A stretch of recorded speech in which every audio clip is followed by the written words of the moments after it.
काय झालं? एकदम मिठ्या मिठ्या मारायला. तू स्वतःची काळजी का नाही घेत? घेते की मी काळजी. तू मी बघते की गेले 8 दिवस तू सकाळी उठल्यावर जी म्हणजे उठतेस ती रात्रीपर्यंत बसतच नाहीस. नुसती काम काम करत असतेस. तुला स्वतःला त्रास होतो ते का नाही बघत तू? आम्हालाच फक्त हे कर नवीन ते कर पनीर चिल्ली असं काय काय तेच करत असतेस. आता बघ तू सकाळ बसत नाहीस आणि झोपत तर नाहीस दुपारी. तर झाली बघ तुला ऍसिडिटी. काय करायचं आता? मग आता तू आराम कर ना. आता आरामच करणार आहे. आता मग आज काम करा, तर उद्या तुला सुट्टी आहे की नाही? आणि बाबांना परवा पण सुट्टी आहे. बाबांना परवा तुला उद्या सुट्टी आहे की नाही? मग आता काम 2 दिवस तुम्ही करा, मी आराम करते. चालेल ना? हो सकाळच्या चहापासून जेवणापासून सगळं तुम्ही करा, म्हणजे मला पूर्ण आराम मिळेल. चालेल ना? आता इथेच थांब. म्हणजे काळजी पण घेतली जाईल. हे घे बरं. आता तुला बरं वाटेल. मला कशी वाचतेस? कसं तरीचे औषध. ऐक ना बाबा, आजपासून ना आपल्याला सगळं करायचंय. ती आराम करणार आहे, म्हणजे सकाळच्या चहापासून ते रात्रीच्या जेवणापर्यंत. कारण की आता तुला सुट्टी आहे ना, म्हणजे आज आणि म्हणजे उद्या मला सुट्टी आहे आणि परवा तुला सुट्टी आहे. तर सगळं आपल्यालाच करायचंय. ओके? आणि तिला आराम करायचंय. थोड्या वेळापूर्वी आईची काळजी करणारी मुलगी आता काय करते ते पण दाखवते. तिची आई आता इथे भांडी घासते. म्हणजे हा काय झालंय तुला ते पण आपल्याला सांगावं लागेल.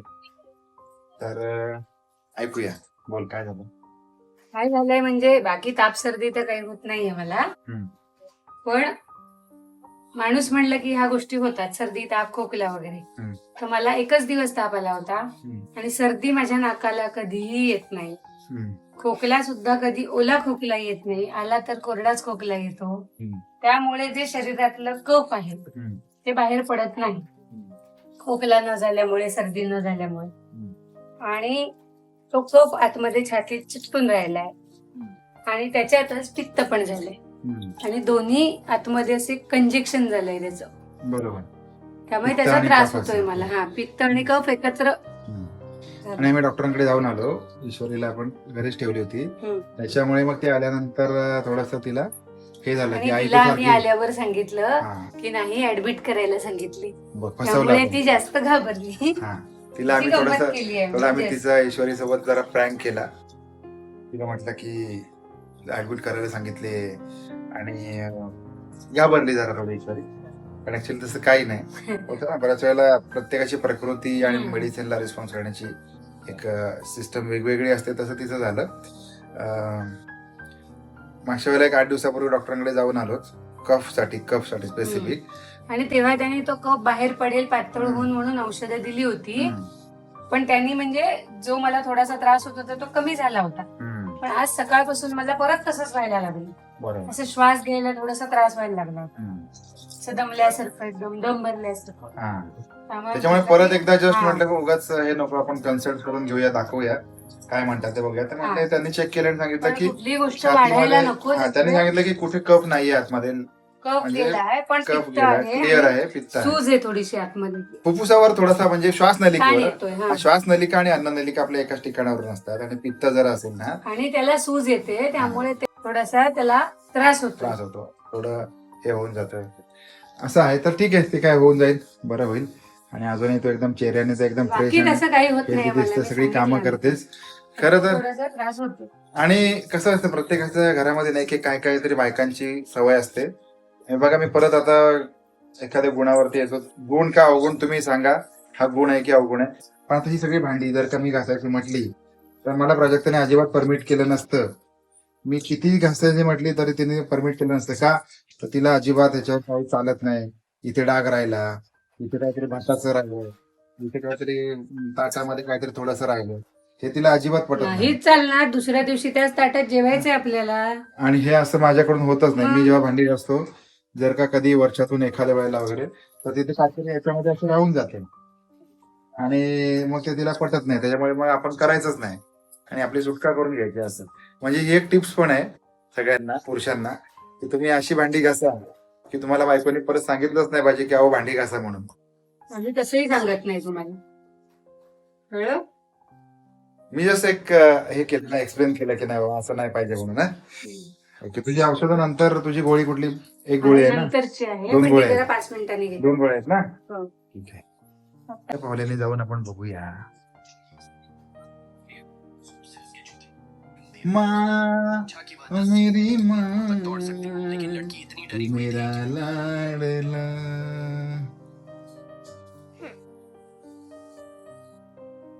काल प्राजक्ता दवाखान्यात तिला घेऊन आलो. आज मला जायचंय आणि ओल्ड पनवेलला आलेलो आहे आपण आशीर्वाद क्लिनिक मध्ये. बरं आहे ना, दोघांचा पण थोडा थोडा खर्च.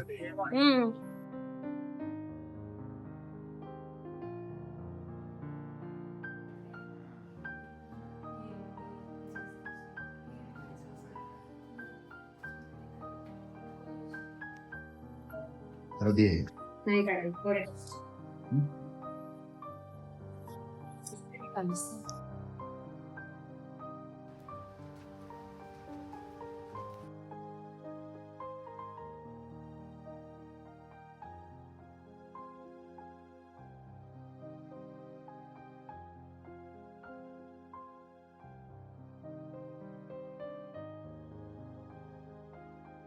दादा आपले पार्सल द्या, राहिलेले 2. हा तिकट टाका, कंपल्सरी लागते. ह्याच्यात दिलं त्यांनी, ह्याच्यात दिलं.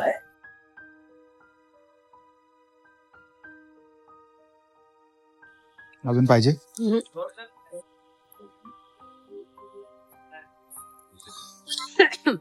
निघायचं.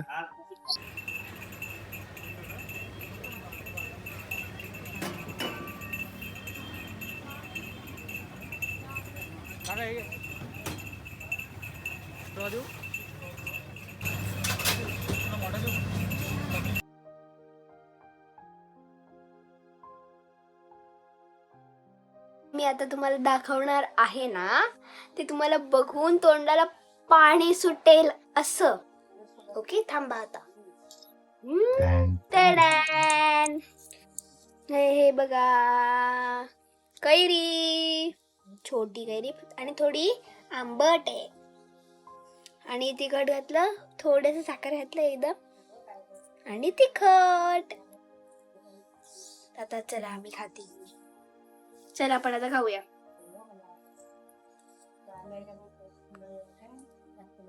हे तुम्ही खा, टेस्ट करा. सी हा.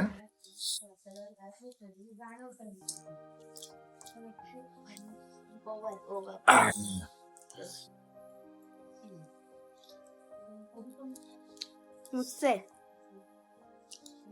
चांगले. ते साखर घातली म्हणून असं तिखट, आंबट, गोड अशी टेस्ट येते. काय मस्त आहे, चांगलं आहे. असं झालं ना एकदम, खूप असं एकदम आतमध्ये. प्राजक्ता फोनवर बोलते या फ्रेंडशी, म्हणून दार लावून आम्ही दोघेच इकडे मस्त असं कैऱ्या खातोय दुपारी. आणि ईश्वरीने माझ्या पुढे असं आणले ना कापून एकदम. मी म्हटलं मी खाणार नाही, पण होऊ शकलो नाही क्रेविंग. हे बघा, परत परत दाखव ईश्वरी.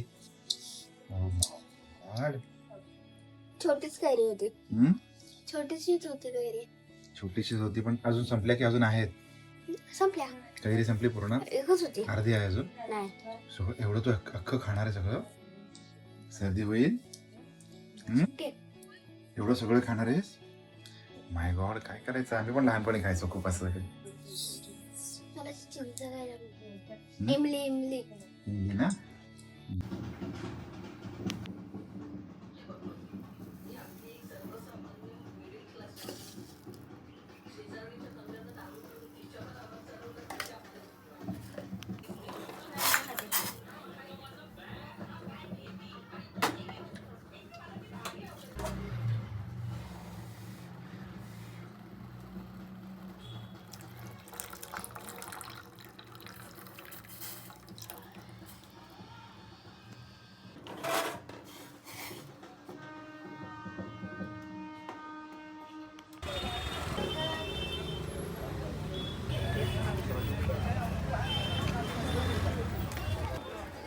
चला आज आपण पनवेल स्टेशनला आलेलो आहे. संध्याकाळची वाजली 5. खारघरपर्यंत जायचं आहे आपल्याला. एका 6 वाजून गेले सॉरी. आणि रूट चेंज झाला आहे, बघू शकता तुम्ही.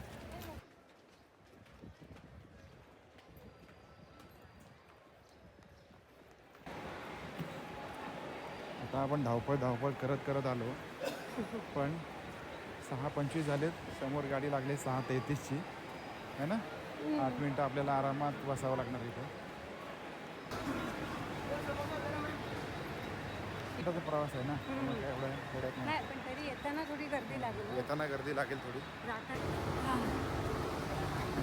मध्ये बसलो आपण.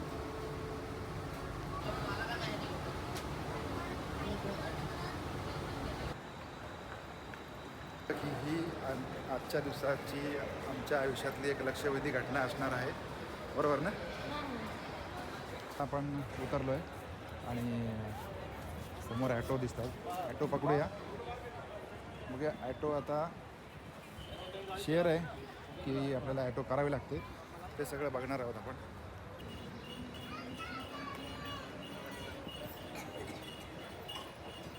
बाजूला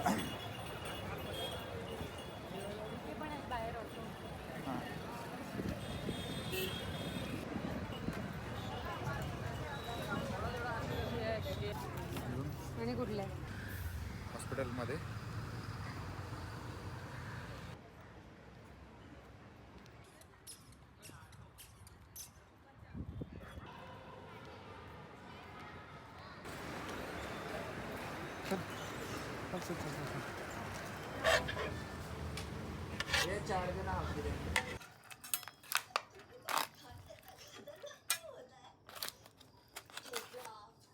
हां, तर मंडळी, माणसाच्या आयुष्यामध्ये आजारपण अशी एक गोष्ट आहे की ती न मागता येत असते आणि अचानक येते. कालपर्यंत ठीक असणारा माणूस आज अचानक आजारी पडतो. इतक्या सगळ्या गोळ्या मला महिनाभर घ्यायच्यात आणि एक अवघड गोष्ट आहे. बघूया आता कसं कसं काय काय होतंय. सध्या तरी या गोळ्यांवरती आहे आणि महिनाभर लागेल बरं होण्यासाठी. सो तरी पण आपले ब्लॉग्स आहेत हे येत राहणार आहेत आणि वेगवेगळे अनुभव तुमच्यासोबत शेअर करत राहणार आहोत. खारघरला जाऊन आलो, त्याच्यानंतर आपण जे काही केलं ते आपण तुम्हाला सगळं या ब्लॉगमध्ये दाखवलेलं आहे. आणि आजपासून आपण एक नवीन कन्सेप्ट ॲड करतो याच्यामध्ये. ती अशी आहे की मोमेंट ऑफ द डे जो असेल त्या ब्लॉगमधला तो पण आपण हायलाईट करणार आहोत. तुम्हाला तो क्षण कसा वाटला ते पण आम्हाला प्रत्येक ब्लॉगमध्ये तुम्ही सांगत जा. आपण भेटूया नवीन ब्लॉगमध्ये. Bye bye, take care, bye bye. Have a good and better health.